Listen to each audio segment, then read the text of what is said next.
Now, let's join ace broadcaster Mamode Akugha as he takes us inside the Niger Delta. Hello out there and welcome to the program. It's Inside the Niger Delta, the authentic voice of Nigeria's oil-rich region. I'm your regular host, Mamode Akugha. Lately, Bayelsa State has become a beehive of political activities in the days and weeks preceding the governorship elections scheduled for November 16, 2019. Prior to the governorship elections, the governing People's Democratic Party, PDP, and the main opposition party, the All Progressives Congress, APC, have both fixed their primaries for September 3 and August 29, respectively.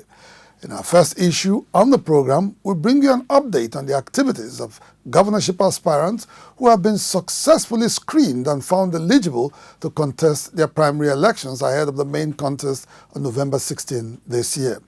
Next in our lineup is a report on the activities of the Hydrocarbon Pollution Remediation Project, HYPREP, which is set to engage the services of more contractors in the ongoing environmental cleanup exercise in Ogoni land.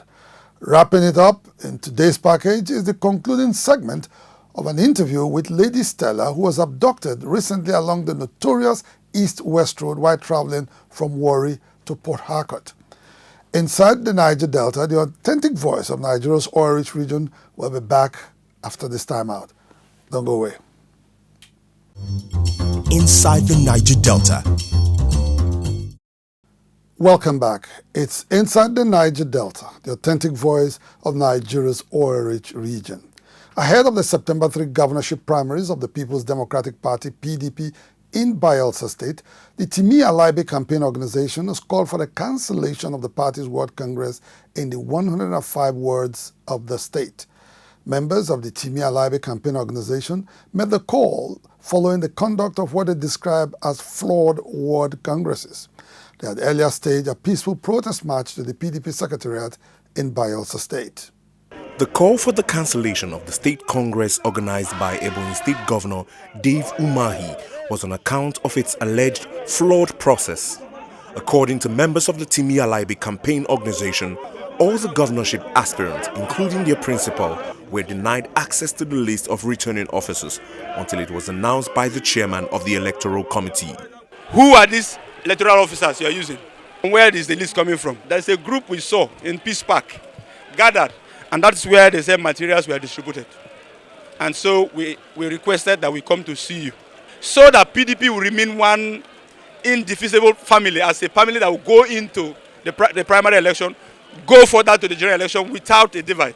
The protesting PDP members insist that a fictitious list of electoral officers was presented to the Dave Umahi-led National Committee by the state chapter of the PDP. For fairness, justice and equity, and if they want the party to win the next governorship elections, then they must cancel the entire process, because the entire process is faulty. We are asking the National Working Committee, headed by Secondus, to make sure that this election is free and fair, that whatever that is doing now is cancelled. Not be so? Not so. In the meantime, frontline contender for the PDP governorship ticket, Timi Alaibe, has called for unity of purpose before, during, and after the primary elections to place the party in a comfortable stead to win the November 16 governorship elections.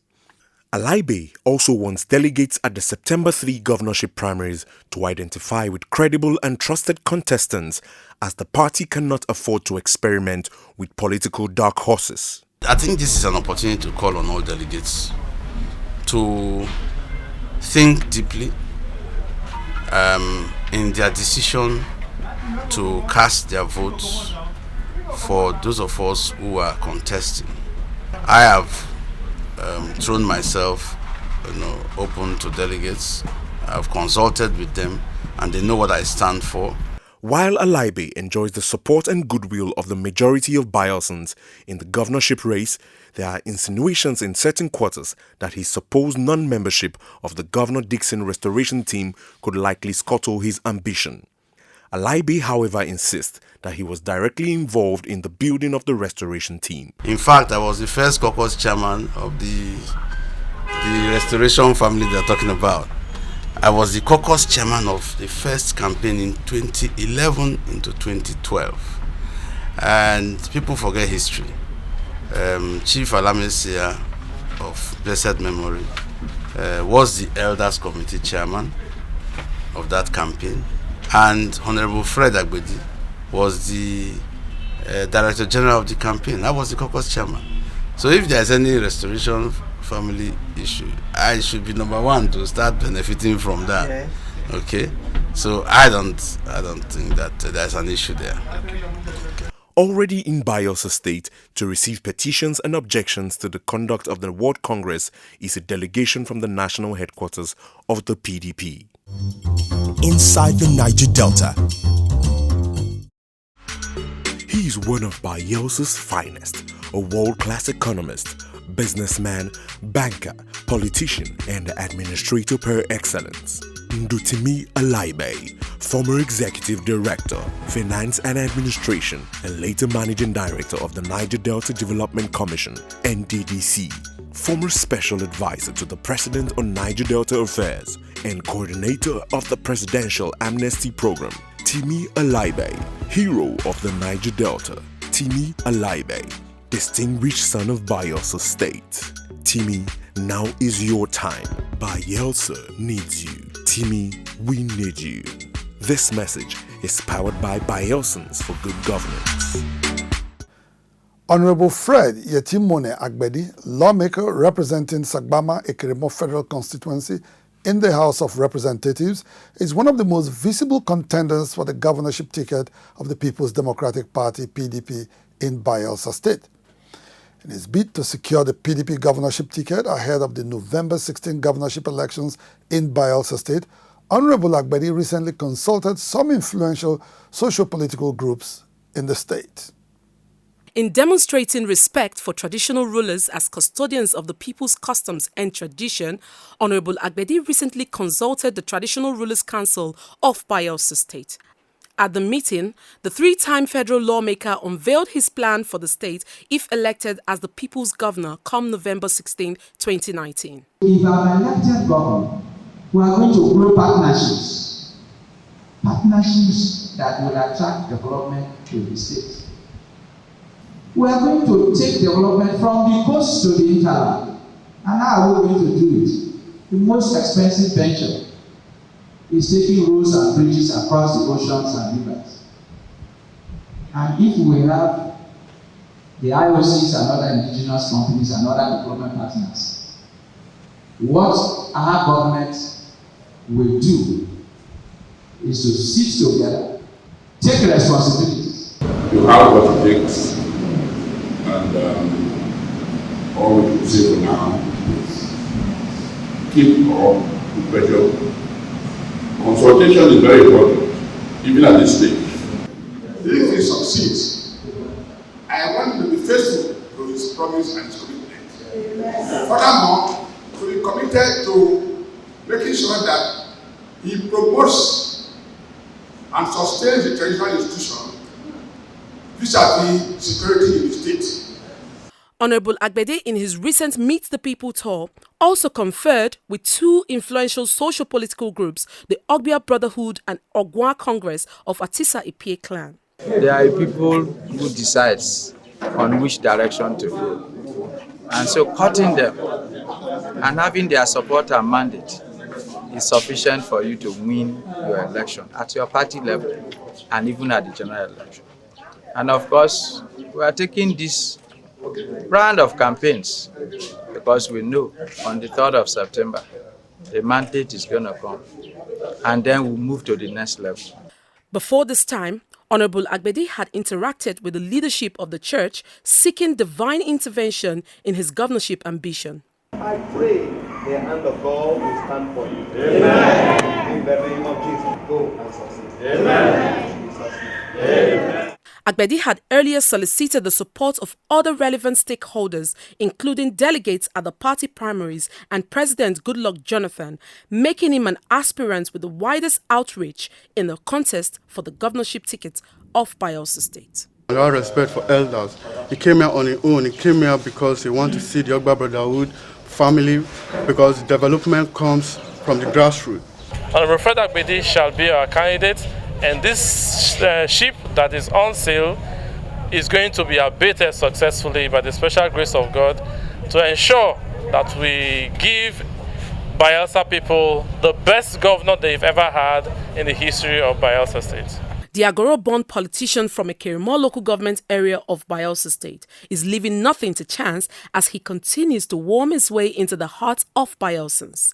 And as the PDP governorship primaries inch closer, Agbedi is confident that with his formidable political pedigree and proposal for the development of Bayelsa State, he will definitely surmount all envisaged obstacles on his way to Creek Haven. Inside the Niger Delta. With a nod from the screening committee of the People's Democratic Party, PDP, to contest the party's governorship primaries in Bayelsa State, Ambassador God knows Bolade Igali says he's ready to snatch victory from other contestants in the race for Creek Haven. Ambassador Igali spoke to our crew shortly after he was successfully screened in Abuja. In the contest for the governorship ticket of the PDP in Bayelsa State, Ambassador Igali stands out as one of the most cerebral aspirants with a track record of service in several capacities at the state and national levels. Ambassador Igali, who served twice as permanent secretary at the Federal Ministry of Power and the Ministry of Water Resources, is a former Nigerian ambassador to Cameroon as well as the Scandinavian countries of Denmark, Norway, Finland and Sweden. He hopes to bring his wealth of experience to bear in the governance of Bayelsa State. I look at all what I've been as preparing me for this time. I joined federal civil service at the age of 22 and has been tasked both nationally and internationally with some of the most serious assignments any public servant can ever have from his country. And it has all been a building process, both in terms of governance and in terms of the statesmanship and being able to bring change into society. I have seen how societies are transformed by strong, focused and purposeful leadership, both in our country and all over the world. And with the network I have, I think it's time for me to come to drive that change that my state needs. In his transformation agenda, Ambassador Igali plans to run a smart government to effectively harness the vast natural resources of Bayelsa State for wealth creation. Having earned the people's trust throughout the long period of his flourishing career in public service, the former secretary to the Bayelsa State government is optimistic that the PDP delegates at the forthcoming primaries will deliver him as their candidate in the November 16 governorship elections. Delegates are convinced that this election is about the future of Bayelsa State. It's about our children. It's about where Bayelsa will be tomorrow. And they're looking for a candidate, an aspirant that they can entrust, somebody with a robust experience, somebody with a clear vision of what he wants to do, and somebody with the reach, with the capacity and the ability to deliver, somebody that can make Bayelsa to stand out in Nigeria as a place where people are living in the 21st century. So that's why I am confident that the aspirants, the delegates will do the right thing. Prominent in Ambassador Igali's development agenda is a plan to invigorate the civil service and offer Bayelsans a new deal in governance. Inside the Niger Delta. Also in the contest to secure the PDP governorship ticket is Deputy Governor of the state, Rear Admiral Jonah Boribioga. The current number 2 citizen of Bayelsa State says he is in the best position to consolidate on the laudable achievements of Governor Seriaka Dixon, having worked closely with his boss from the inception of the restoration government till date. When you say restoration administration, after the governor it is me, and we've done very well as far as I'm concerned, but there are areas that actually need further improvements because the environment is changing. I am in a position to carry on from where we are. If they put their trust in me, they will not have any time lost. Any other person in this group will need to come along. Where are they? Where do I start? That advantage I have above every other person. And above all, I'm the dependable deputy governor in Bayelsa State. And for Priye Aganaba, one of the 6 governorship hopefuls pursuing their aspirations on the platform of the All Progressives Congress, APC, it is time to restore the dignity of Bayelsans by way of providing good governance in the state. The youthful politician, who is an Abuja-based businessman, promises a new dawn in Bayelsa State if he becomes the next occupant of Creek Haven.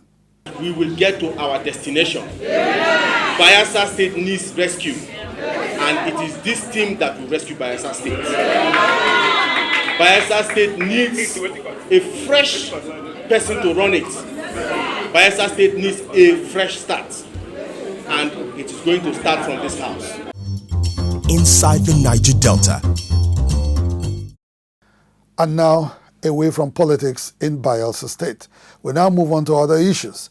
The Hydrocarbons Pollution Remediation Project, HYPREP, which has the mandate to clean up the oil-impacted sites in Ogoni land, is set to expand the scope of work with the engagement of additional 5 contractors.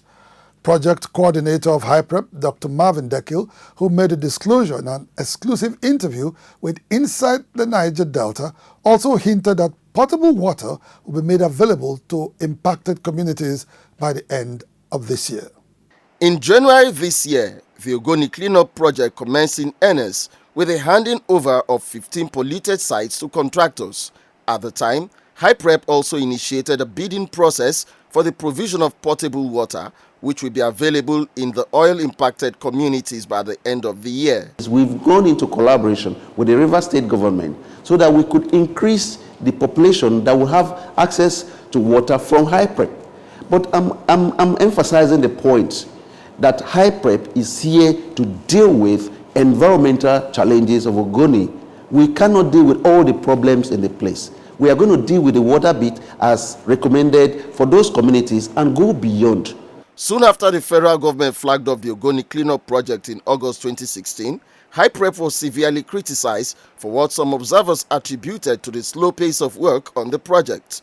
But the project coordinator, Dr. Marvin Dekil, explains that it couldn't have been possible to achieve expected outcomes in a twinkle of an eye, given the technical nature of the cleanup exercise. When you're going to be solving a problem that has existed for 50 years and you're in your first 2 years and people expect miracles, that's not realistic. I think the government should be commended for a work well done, and we're here delivering that. This particular project is addressing one bit of it, the environmental concerns that has been there for the past 50 years, and this is the first time any government in the history of this country has started that. At the moment, HYPREP is in partnership with the government of River State to pool greater resources for a systematic remediation of oil-impacted communities across the 4 local government areas in Ogoniland. We have been working very closely with the Ministry of Water Resources, with the Ministry of Health, with the Ministry of Environment, with the Ministry of Employment. I'm talking about numerous ministries of the government, and they've given us maximum cooperation. We have joint teams that have gone to site, like the Ministry of Water Resources. We jointly went to look at the facilities before we went on designing the project for the procurement activities that follows.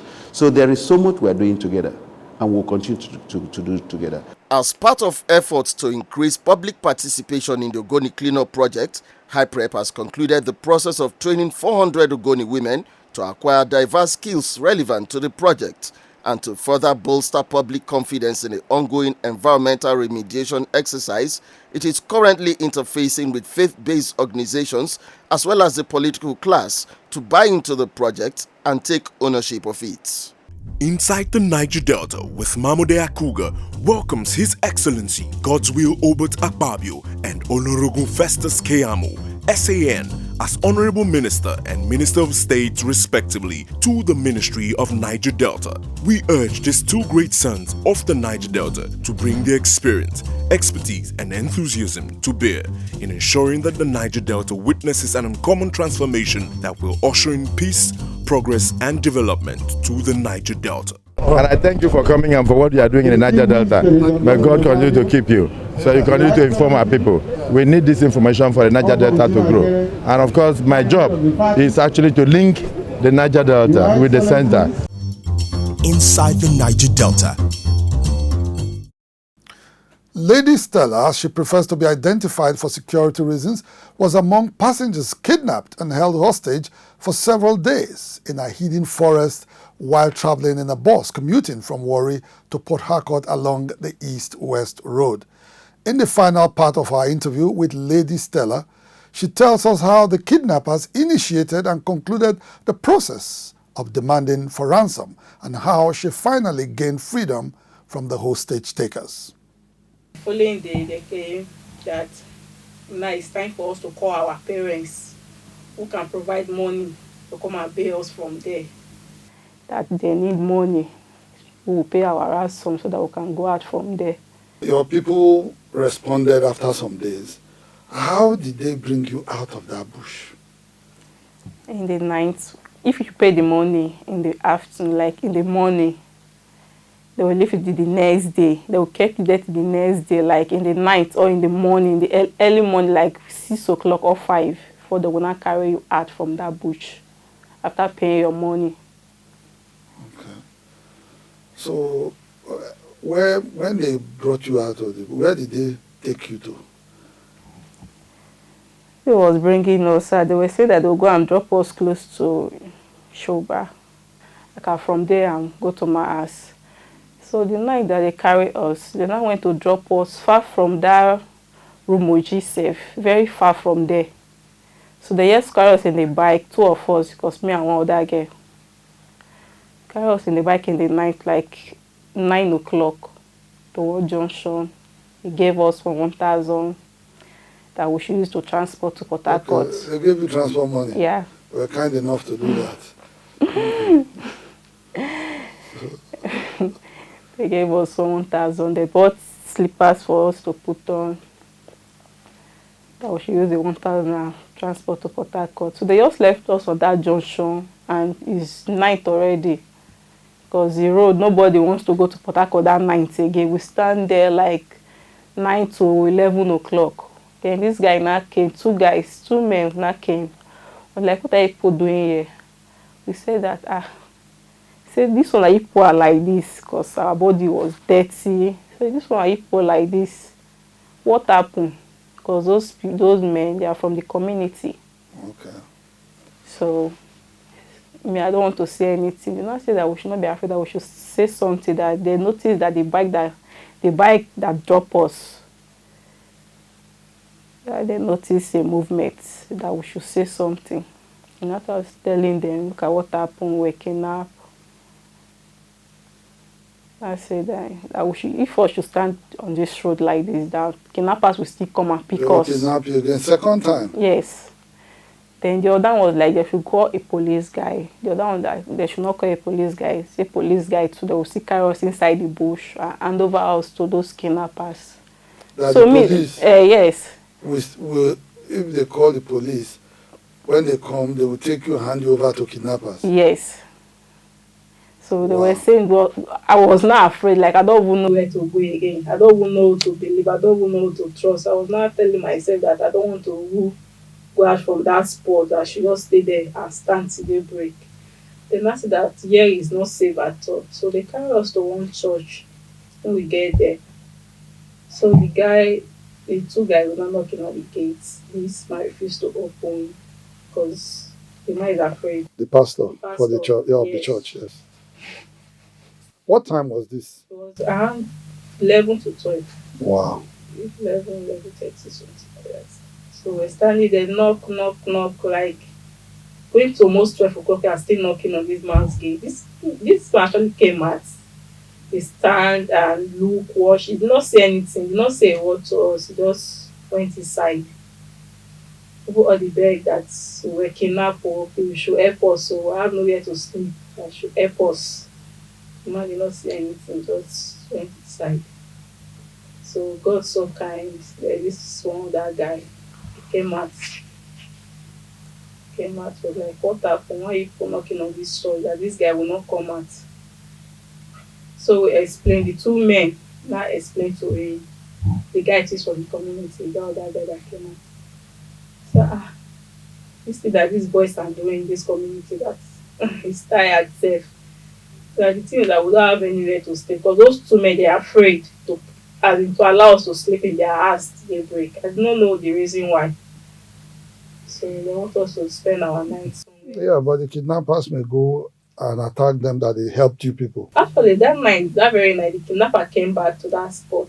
They came back there? Yeah, they came back there. To check whether you people were still there? They came back. Over the next following day, after came home, the next 3 days, I was not hearing that they came there to kill some people in that place. So the guy that helped us, we spent the night in his house.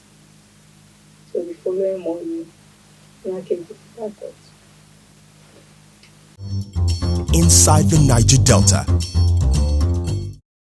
Quite a grueling experience it must have been for Lady Stella and other hostages detained recently by men of the underworld.